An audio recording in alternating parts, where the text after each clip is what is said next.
there, and welcome to the I Never Knew podcast, also known as Inc. This show dives into the life experiences of people who have been through it all and have come through the other side stronger, better, and triumphant. Each story is raw, authentic, and, at times, heartbreaking. One thing joins it all together: the fact that the stories can help the listener learn and grow. Hosted by life coach Maureen, she sits down each episode with a new guest who will empower the listener to set out on their self-discovery journey and start to heal. Now you'll be joined by Maureen and her special guest. Please enjoy the show.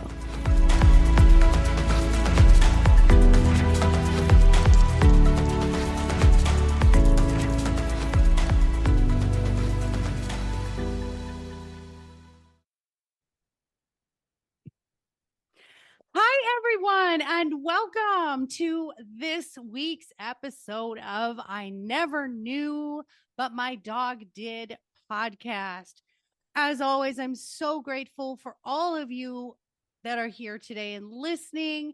I'm grateful for my guest, and I'm just feeling really high energy. It's a Friday, and even though this is not going to be played till it's before the holidays, and I love family and I love nurturing, and so that's what I live for. So we get to go spend some time in Austin with my lovely, beautiful sunshine daughter Jordan. And so thank you all for being here. I am Maureen Scanlon, your host today, author, speaker, relationship expert, and I'm going to add today, because of my guest, mom, stepmom, and grandmom. So if you don't sense the theme here, you will shortly. My next guest, she helps moms to be the mom they dreamt about being. She did not have a chance to meet the true her due to an adverse childhood. Thanks to her healing crisis in her late 20s, she got a glimpse of who she truly is, which is, I love that. That just gives me chills. Since then, she's been striving to forget what she's been told before she gets too old, which is really cute. In her words, forget what I've been told before I get too old, and rebuild the kind and gifted being I am. She empowers other moms to release the past and nurture the now so they can grow their journey with their children based on connection, trust, and joy, which I love so much. So she has her story of what brought her to where she is. And this is even though I've talked offline with her about this, I think we're in episode 57, and I cannot believe we have not covered this subject. So I love that there is a multitude of varied subjects.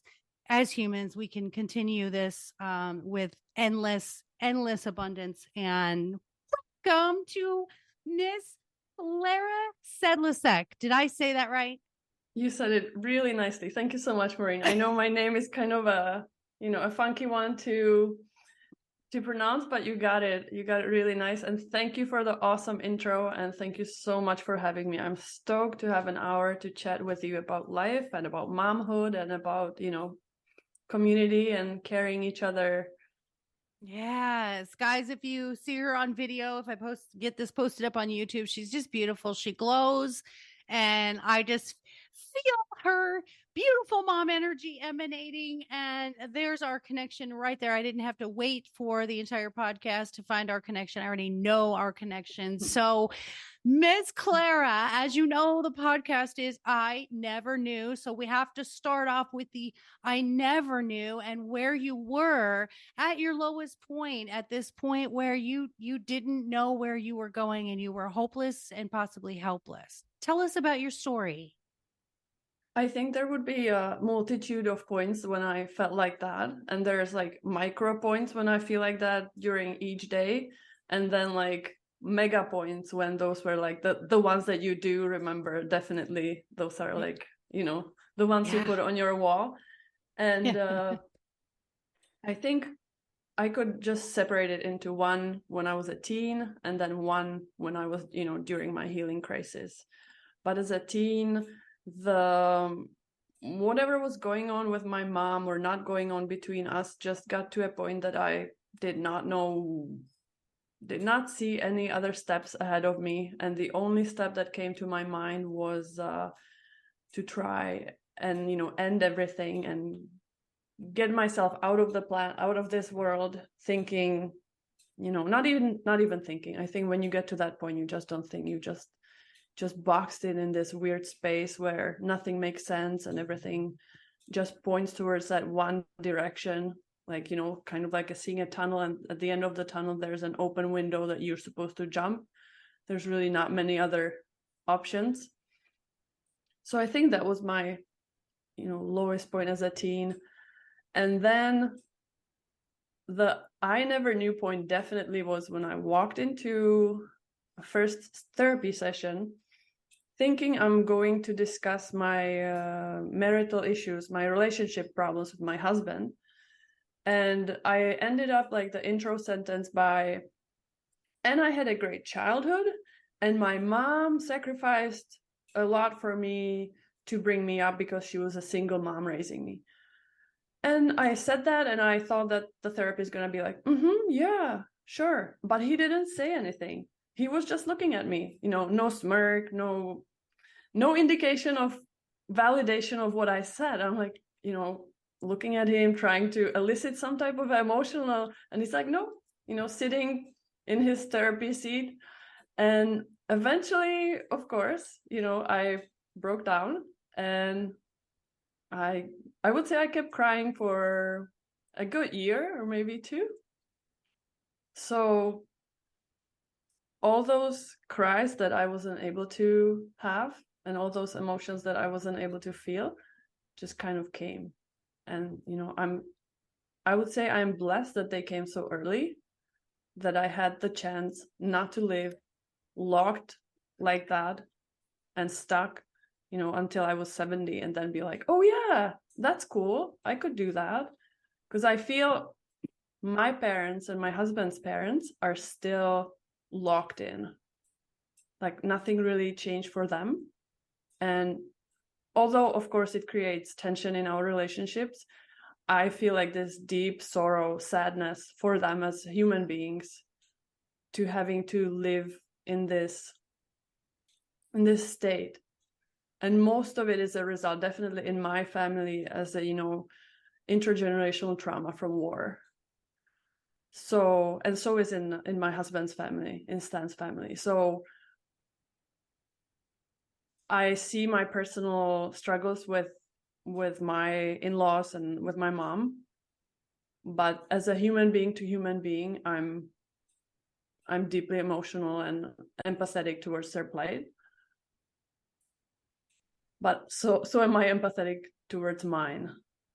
And that's the thing I never knew, that I could actually do that for myself too. Yeah. Oh, wow. There's so much there that I love that you said. It's the fact that, there's this guilt factor and shame factor in talking about the inadequacies of our upbringings. And I know when I wrote my book, I was afraid to say anything about my upbringing. And so when you're in therapy and you're like, but I had a really good childhood, that's conditioning. We were conditioned to say, but they provided everything for me and I wasn't abused. So it must have been good, but there's still other things that were lacking.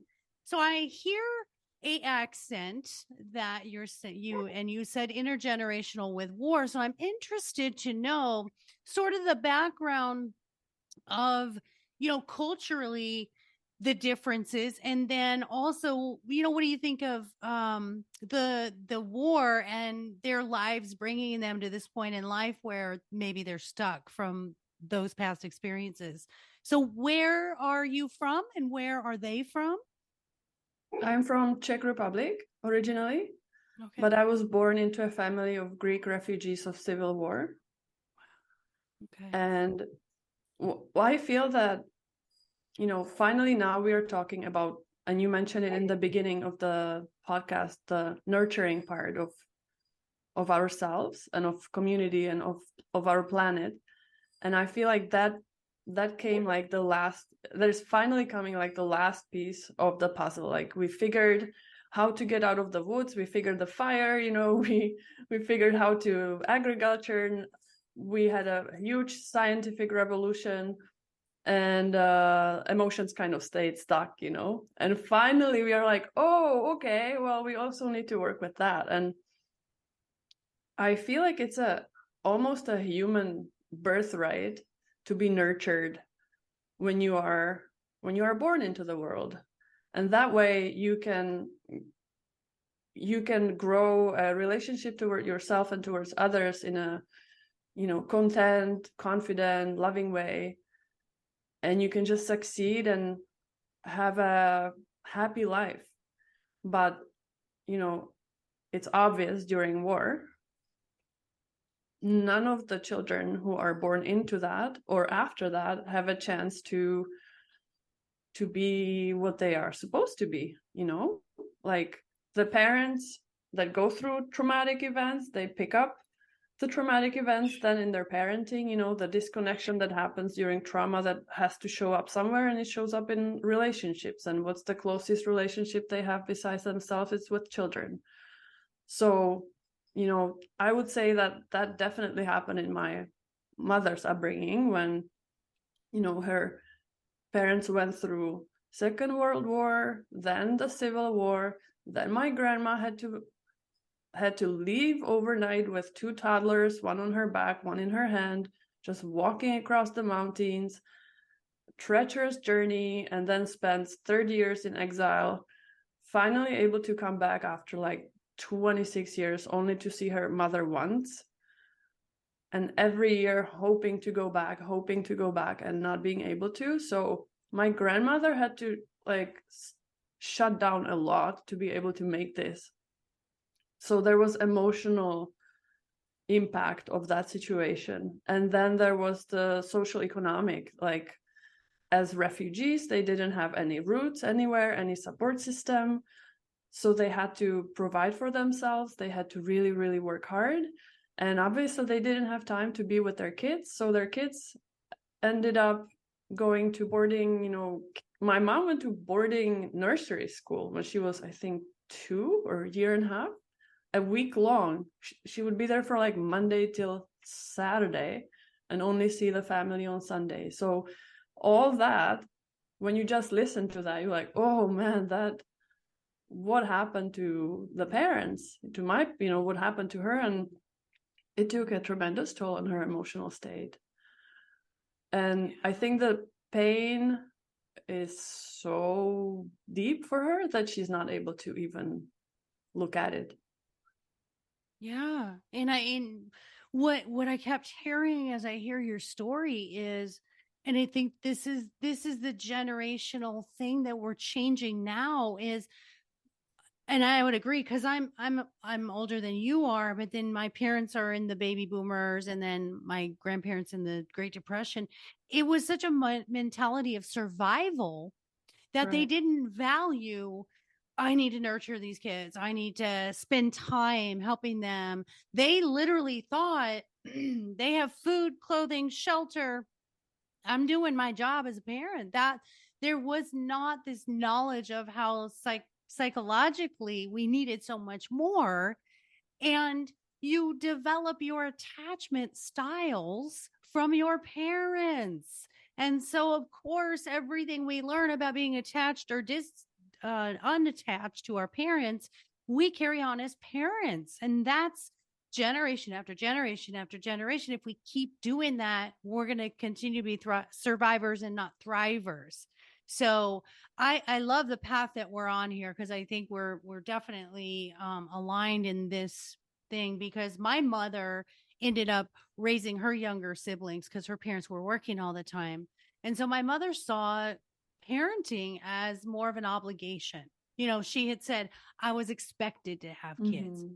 And I saw that and I would say, no, I want to see my kids as a blessing. Like, I want to enjoy parenting. Mm-hmm. And so that's the shift that I made. So I want to hear how the revelation for you came about and how you did this healing. Like, it's so painful to do that deep shadow work. And how did this all change for you?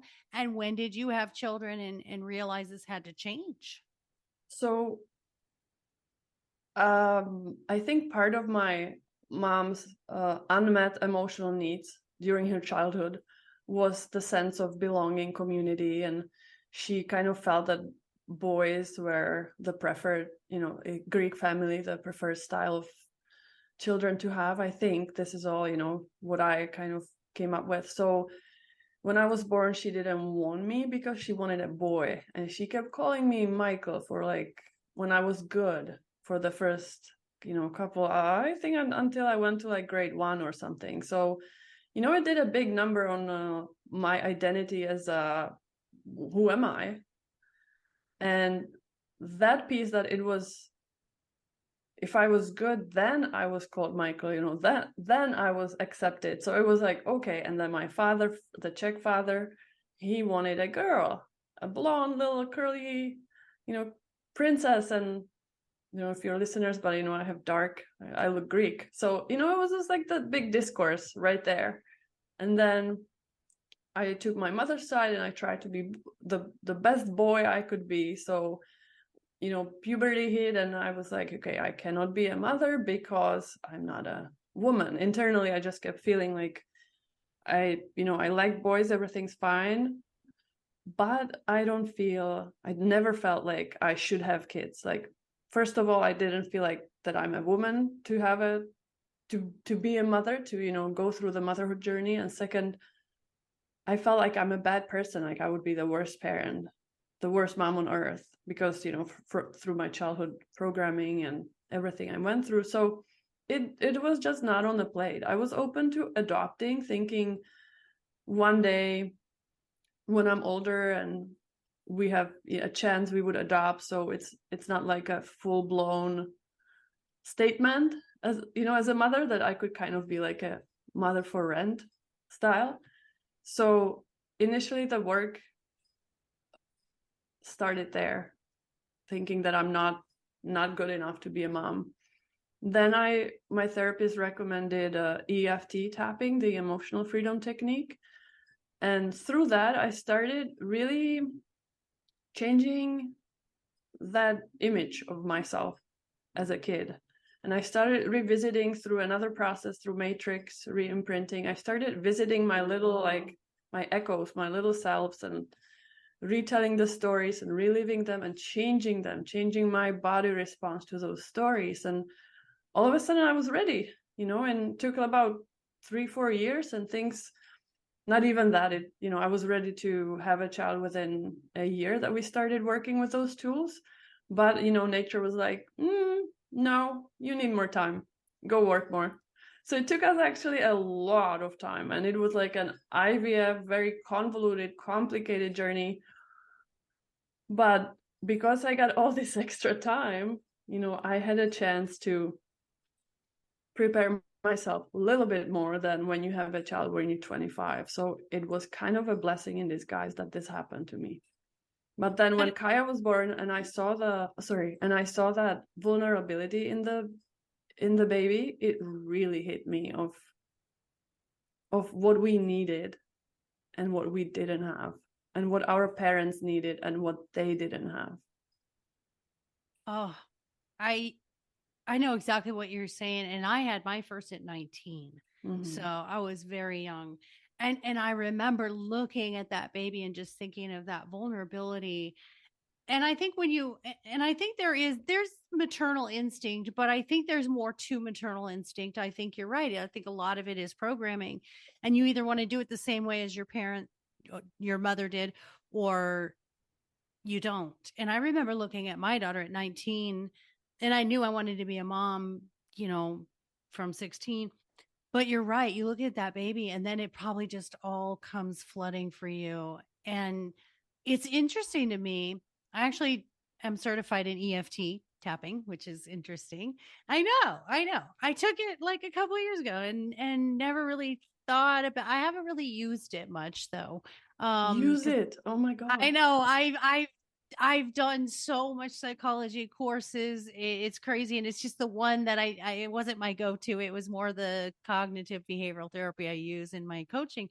But what I love about you is that you had all this pain, you did all of this healing, And you didn't turn around when you were trying to get pregnant and couldn't get pregnant and say, oh man, there must be a reason for this, or probably being punished for this, or or I'm not meant to be a mom, like you had already previously believed. You didn't go back to that belief system. And I'm so proud of you for that, because that's hard to do. That's a trigger.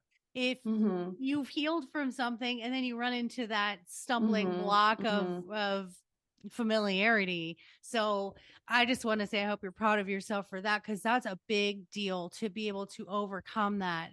And so your first baby, Kaya. Yeah. Oh, I can see the pictures behind you, which I'm dying. I'm so in love. But so tell me how, once you saw Kaya, what was different for you that made all the difference, and to want to do this to help others? So I already 6 years before we had Kaya, I worked with parents who had children with ADHD, because my journey was very similar to being an ADHD child during, at school, because all of the disconnections and stress that I had at home, I was showing the signs at school that I wasn't, I was inattentive, unable to focus.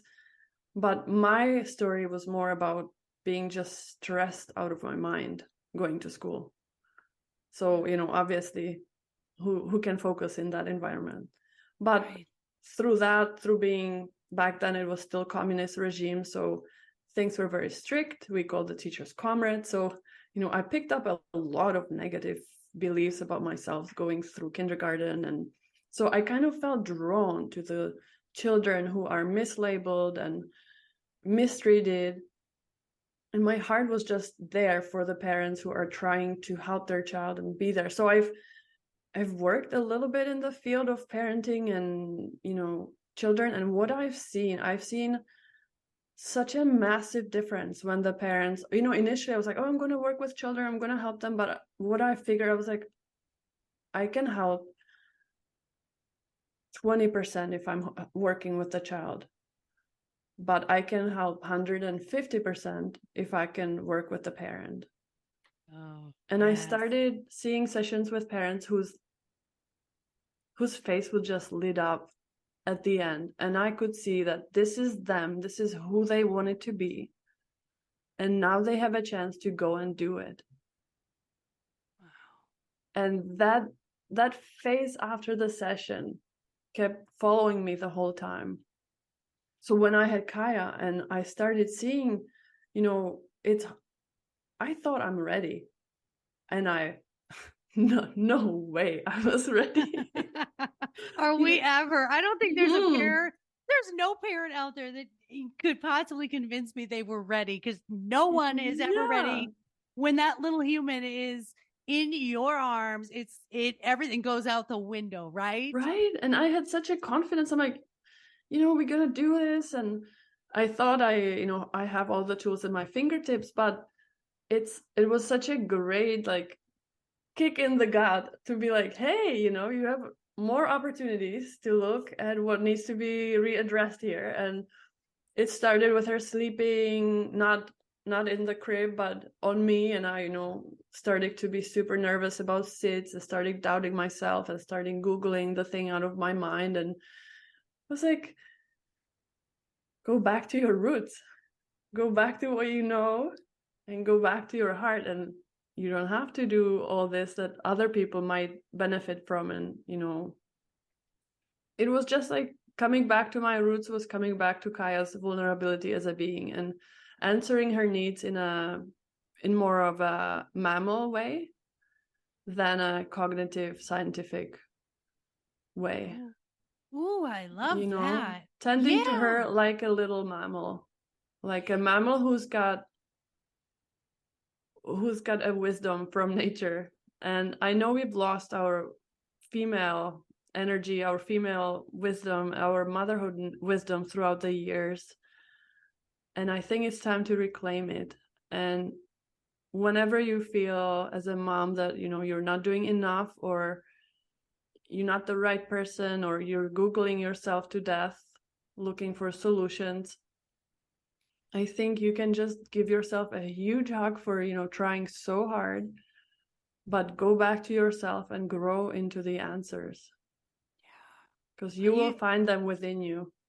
Yeah, I love it. When you say that, you say go back to your instincts. Your instinct is to be a mom as a female energy. That's normal. I think the outside influences and the judgment of others. Like our parents tell us how to do something a certain way, and then your spouse's parents tell you to do it a certain way, and then society and commercials and the pressure to be a perfect parent is unachievable. And I have Truly. clients all the time that I say, do you know what your child wants? Only two things: your time and your love. That's it. That's all. If you're not giving them time and love, then do better on that. Everything else is, no big deal. You'll find time to give them a nutritional meal when you need to. You'll find time to get them dressed, and they'll be late for school. And I really love that you said that, to go back to that mammal. Like I know how to take care of. I think most animal moms, right, know how to take care of a young one. It's the doubts in our head. You're right. Get out of our head. Oh, something just lost. It came in my brain and went out. I think that's important too, that you were helping other moms, and then when you had your own, all of a sudden there was like, oh no. It's easy to say, but then it's not always easy to do. So exactly. So I love that. So what did you do differently? What did you find? Did you catch yourself doing something like your mother did? Because I think we all go, oh my gosh, I'm my mom. I just did something like my mom. Did you catch yourself and then go, oh, I got to stop and redo this over? Or did you just have grace and go, okay, I see I do that. Maybe I need to work differently on that. So before I jump to that, I just wanted to add to the instincts that you were talking about. I think our newborns also have their own instincts, and they know how to do things. Nice. And they know how to eat solids, but they know when to eat them. So, when we are obsessed with schedules and trying to force them to eat that mushy piece, then, they will give you signals if they're ready or not. But if we ignore their signals, then obviously it will be a struggle, and you end up with repainting your kitchen 3 times during the first year. All those obsessions about potty training, about what they eat, about how much they eat, all these things are instinctual. Providing you are giving them a balanced diet, they get enough sleep, that they are taken. If they are taken after biologically and emotionally, they will have a chance to do their own thing. But sometimes we get so caught up in that scientific and cognitive way that we forget that, hey, they have instincts, and they also have needs, and they also have rights that we should follow, and they will tell us when they need what. So anyways, that's fabulous. And it's funny because when you have more than one child, you end up easing up a little bit by, I had 3. So by the third one, they say you let them juggle knives. But my oldest daughter, I think she was 2. And, you're just so picky about your first child. You got to do it perfect. And I took her to the pediatrician because she would eat nothing but pickles. Nothing but pickles. And I was like, panicked. What do I do? But pickles.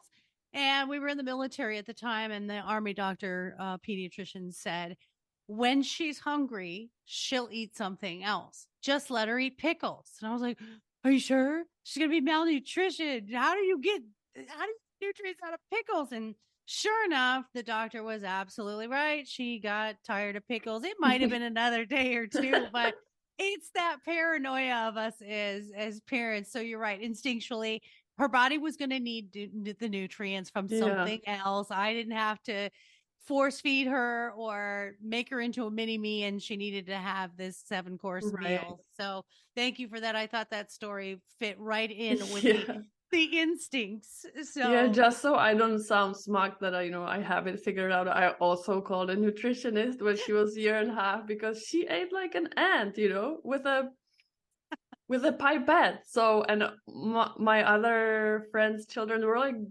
eating mountains of food. So I was nervous too and scared and called in, and she was so peaceful. She's like, just let it go. And they're Don't all worry there, about it.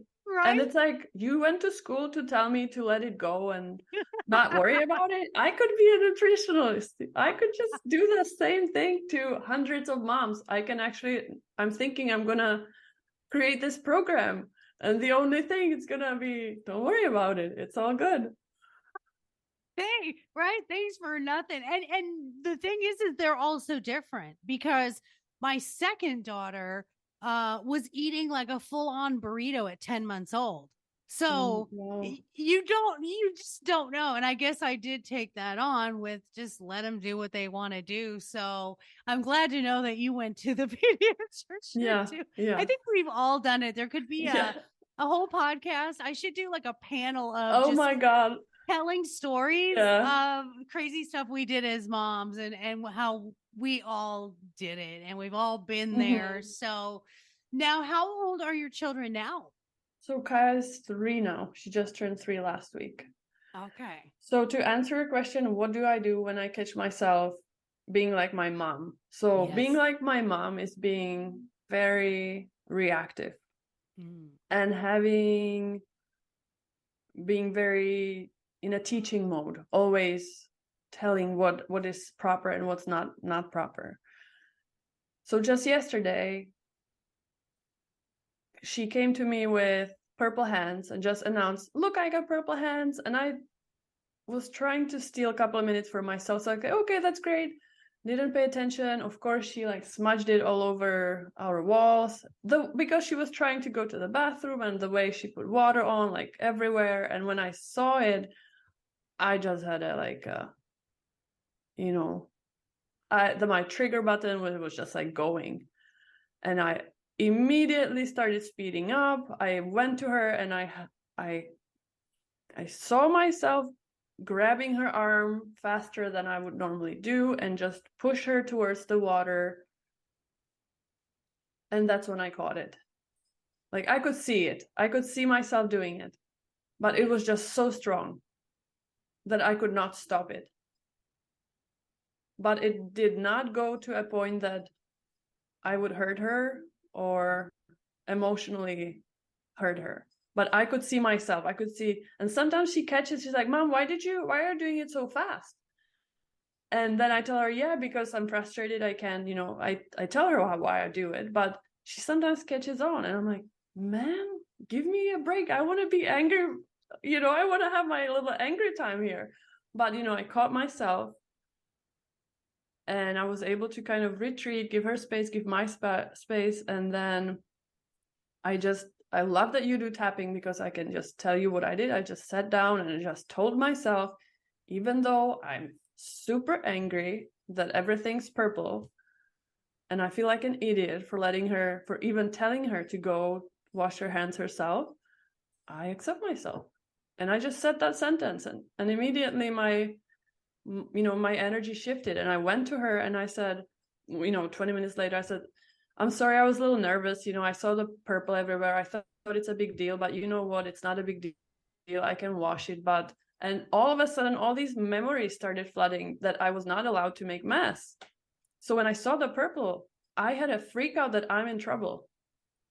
Like that button was pushing my own fears that something will happen to me. Like I was threatened. So that's why I reacted in that way. And she gave me an option again, an opportunity to look. I forgot that this was in my energy, and sometimes that overwhelm, that constant nagging. 3 kids. Oh my God, I can't imagine. You're a goddess to me. I can't imagine how you did that. But the constant nagging, especially in the toddler years, constant looking to you for solutions, it can get really, really quickly like. Especially if you have adverse childhood, these are all like buttons after buttons, triggers after triggers, and you get into the reactive mode so quickly, just like there, and you just, it's hard to get out. And then you feel guilty, like, oh my God, I'm such a bad person. I'm such a bad mom. And you are stuck in that loop Oh my gosh. But what the tapping allows is to state what's happening and to take a break from it. Like 2 days ago, I was walking her. I had her in the stroller. We were walking, and I was like just leaving the house with the dog and with her, and things were just everywhere. And my mind was racing, and I was getting agitated. And I just told myself, I said, even though I just want to kick her to the moon right now and smash the stroller against the wall and just run to the hills screaming, I'm done, I accept myself. And within a minute, I started to laugh, and I thought it was a hilarious joke. But, I had a chance to break that escalation pattern. Yeah. So And it's the recognition part of it too.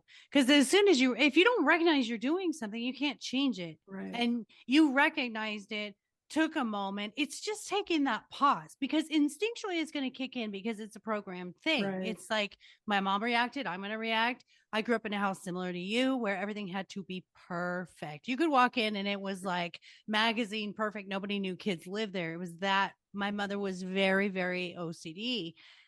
And so in my house, same thing, raising my kids, I made sure everything was really like super perfect. And I look back now, because now that I have grandkids, man, they would come over to the house and I would let them just destroy, just have stuff all over the place, because I realized, and it took me to grandparenting, and I wish I could go back in time, but this is what parents do. You don't have a dress rehearsal. There's no trial run, and you get to keep doing takes of like a movie. You do what you do. And if there's anything I could say to listeners, and I think you'll agree, and especially because you've got a little one and every phase is different. And what I've learned now is these are such fleeting moments. You're only going to have a 3-year-old with purple hands once. And that is, if you can be in those moments of frustration, moms, and stop, do the breathe, do the pause, do the tapping, and say, I have to enjoy the moment. Just enjoy the moment. This too shall pass. And every phase is different. My kids, I used to say on their birthdays, you're only going to be 6 one time. I've never been a mom of a 6-year-old. So this is new for me too. This is exciting for me. And I still do it. And my kids are, in their 30s, and one's 24. And I'm raising my 15-year-old grandson. So I'm going through another teenage phase. And I am so different raising a teenage grandson than I was with my own kids. And it's because the patience I have learned. And when life is hectic, right? This is when we lose it. This is when we go right into reactive mode.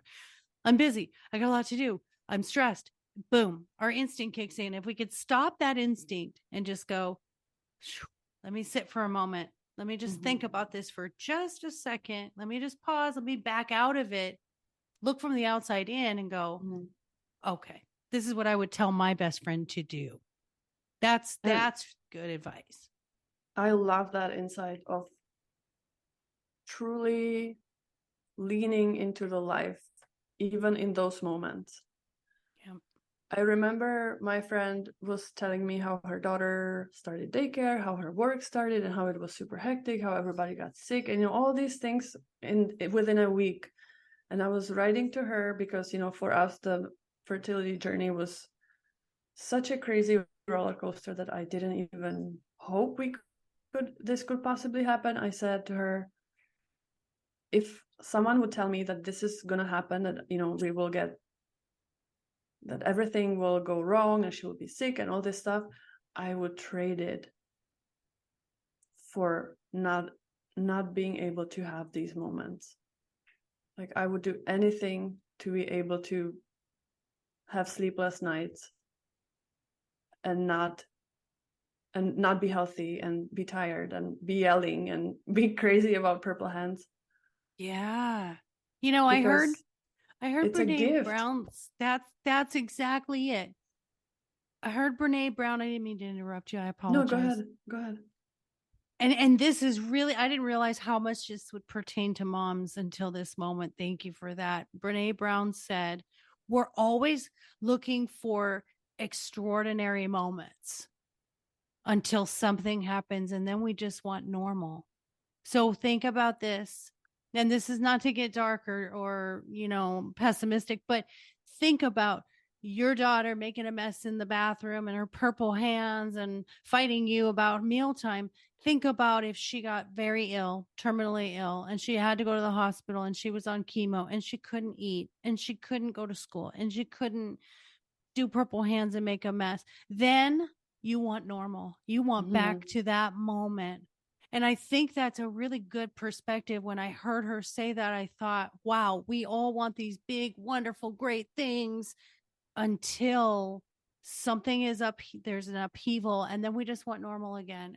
And when you look at those everyday moments with that child and children, those are the everyday normal moments. Cherish the normal. That's your normal. And it's only a normal for a short period. Then you're going to have normal school age kid, then a normal teenage kid, and then a normal adult kid, and embrace the normal.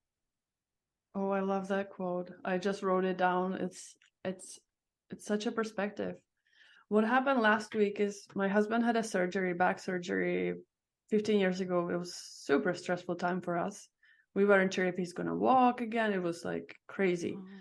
And last week he came limping. His back was hurting. He works in construction. So he said, I think my back might be, I might have ruptured something. And for like in the first 5 seconds that he said that, I had this like flood of, the stress just flooded my body. Like my legs became less stable. My own back went out of whack within another hour.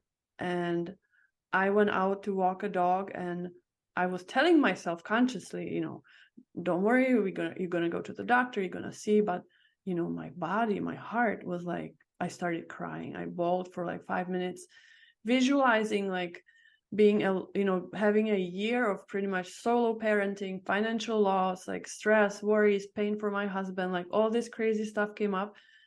And then 2 days later, when we found out that it's just sore back, everything came to perspective. Like, look at your life right now, how amazing it is. But somehow, and I don't know what's the tendency to keep always wanting something else and not seeing what we have. And that's why I think as a part of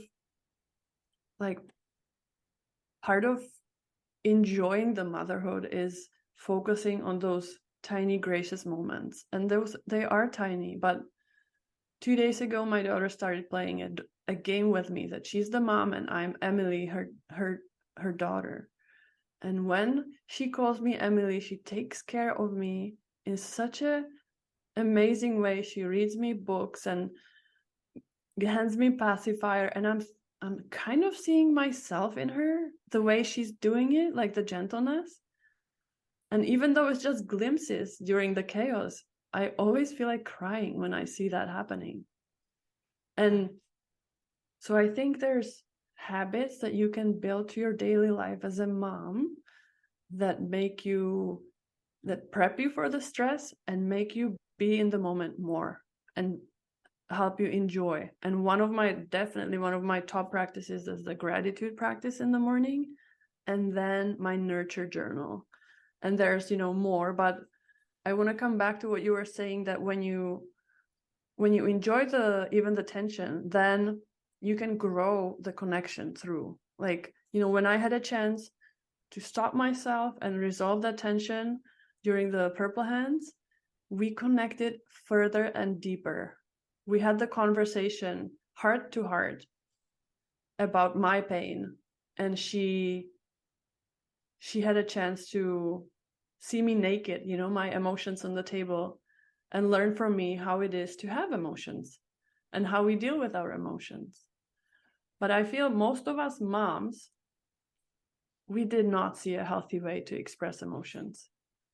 We either did not see them, or we saw the opposite end of, reactivity, things like that. So part of that journey is to teaching ourselves how to feel those emotions, and reminding, with the techniques that we teach, or do that it's safe.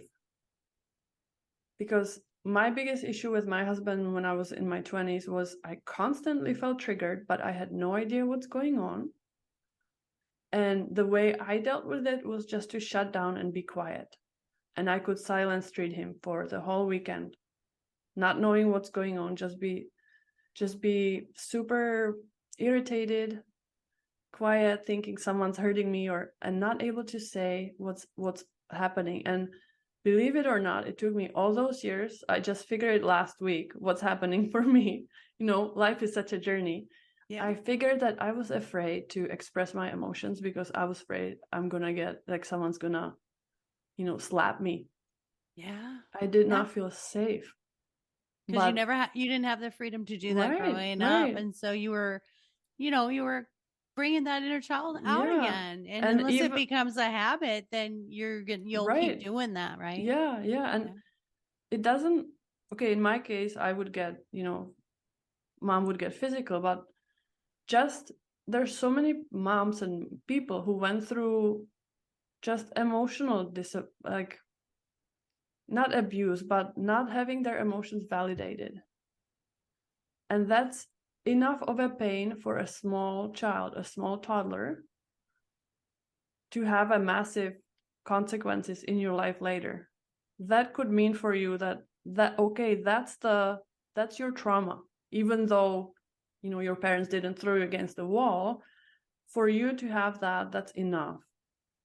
And I feel it takes support from each other and kind of give each other permission to grieve those little moments, and that we are not crybabies, but we are giving ourselves the voice that we always needed.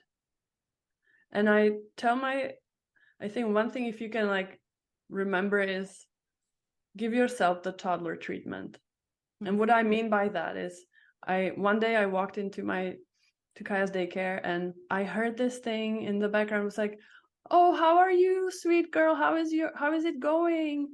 And I turned around and I said, "Oh, I'm good. How are you?" And it was our teacher, and she was talking to one of the toddlers in the bathroom. Not to me, but she looked at me and she said, with her teacher voice, said, "Oh, of course, you're a sweet girl too. How are you?" And she gave me 20 seconds of a toddler time of that focused, gentle, heartwarming voice. And I just melted. And I was like, that's what I'm going to do to myself, and I'm going to create nurturing moments for myself throughout the day, the week, the month, so I can feel like that again. Yes. I love it. And I always tell people, treat yourself the way you would your friend. Like, if your friend made a mistake, you wouldn't beat them up and berate them and say, "Oh, you're terrible at this." You would console your friend. You would say, "What about this?" Or, "How about we try this?" You would treat yourself the same way. We don't give ourselves enough grace. And I'm going to say this as we wrap up. I'm going to say this. If you want to know how you're doing as a parent, watch your child, because they are the best reflection and mirror for how you treat them as a parent. If you have a child who is yelling and screaming or spanking their baby, you might want to rethink. If you see, like you did, which is so beautiful, her nurturing her little baby, she learned that from you. Remember, guys, they're sponges.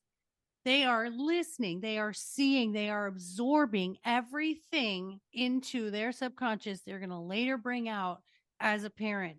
So do it for your grandchildren as well, because I'm telling you, later on, you're going to find all those things that you were doing. My kids were a reflection of me. And I remember the one thing, if I could go back now that I'm older and have grandchildren, is time. You cannot get more time. So sit down, watch them, play with them. I know life is busy, but I tell you, we always have time for the things that are a priority. Make your child your priority. Make that bonding time a priority. And The times I played dollies and Barbies with my girls, it's probably why my daughter is a little fashionista now, because we just loved playing our Barbies. Or my son, he's totally into cars. So I remember playing Hot Wheels with him. That playtime is more than, you're not wasting time. It's not a waste of time. And I've got so many other things to do. Laundry can wait. The house can wait. Dinner can wait. Homework can wait. What cannot wait is all those moments that you have fleeting from 0 to 18 before they go out on their own to make that up. Because once it's gone, it's gone, you guys. You can't have a 5-year-old when they're 8. You can't go back.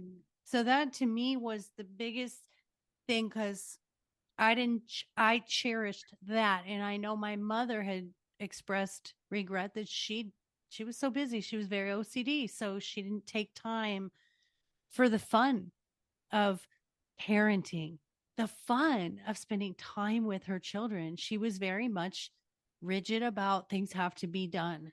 So there's a balance, guys. You can get life done and you can also nurture and bond with those kids.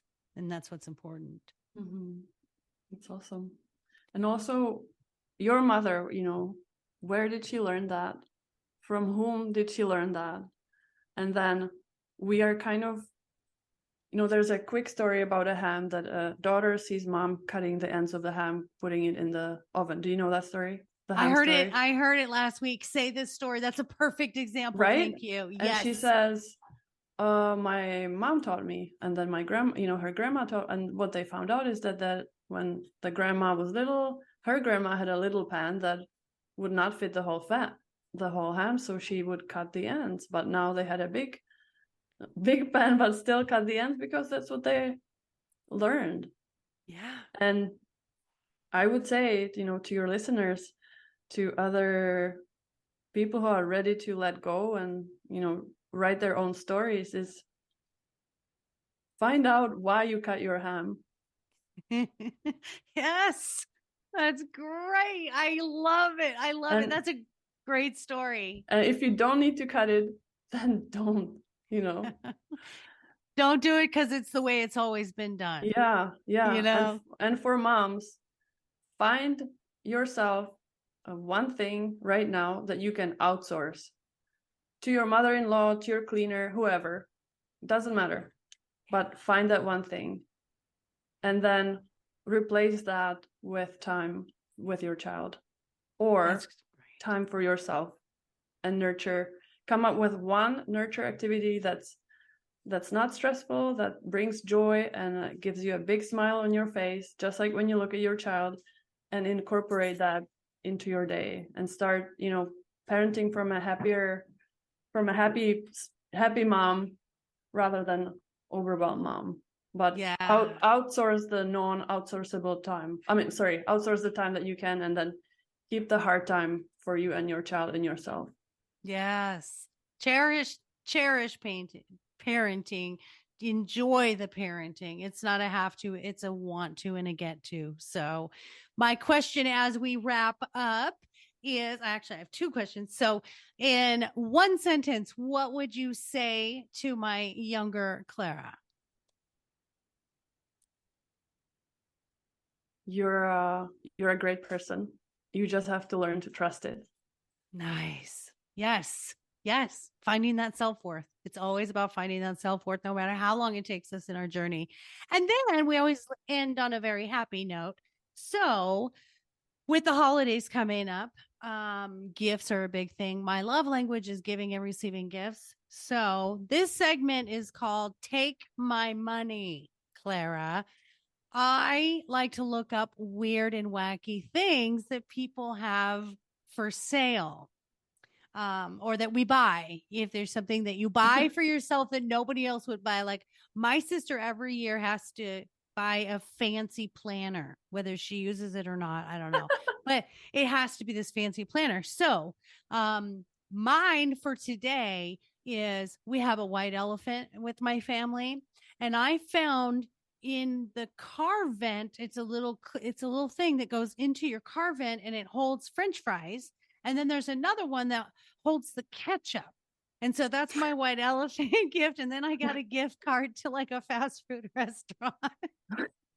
So that's my wacky take my money. What is your wacky thing you've seen or you want or you have to have that other people don't normally?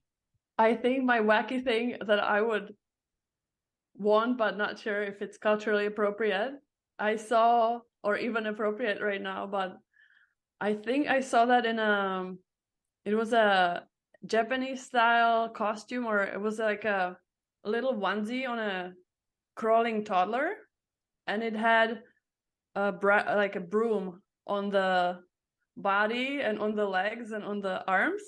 So when he was crawling, he was cleaning the floor. Yes, I've seen those. I've seen them, and I've seen them with the little knee pads when the toddler when they crawl. They've got the little what would you call those? Anyway, it's like a microfiber towel or something. That's so it's brooms on the knees. Okay, I love it. That's a winner chicken dinner for today. Well, this was so much fun, and I thank you so much for this subject. And it's such a great thing that, you know, from toddlers all the way up to my adult children and grandchildren, all moms, we can all relate. We're all connected.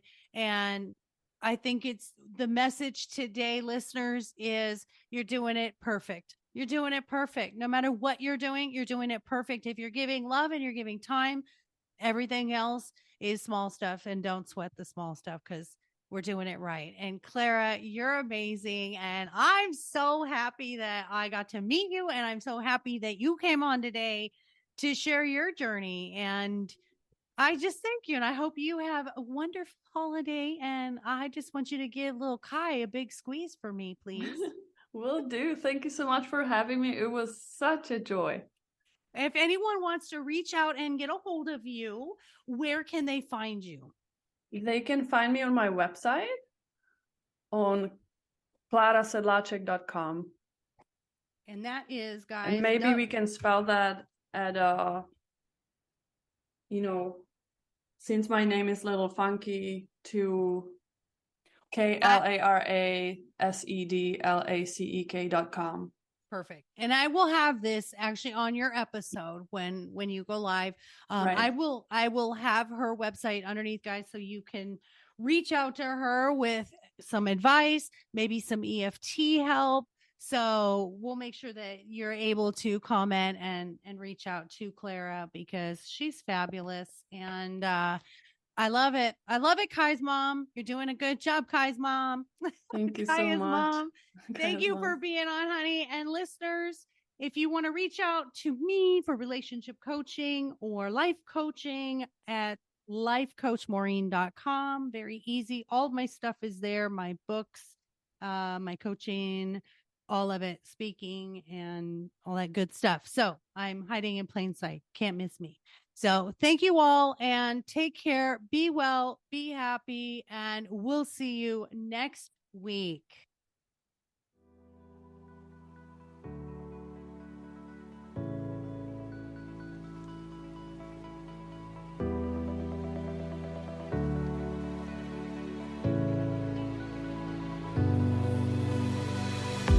Thank you for tuning in to the I Never Knew podcast. If you found today's episode inspiring and educational, please be sure to follow, subscribe, and spread the word. The more people that join the Inc. community, the more it can develop and influence others as we work together for a healthier and brighter future. Until next time.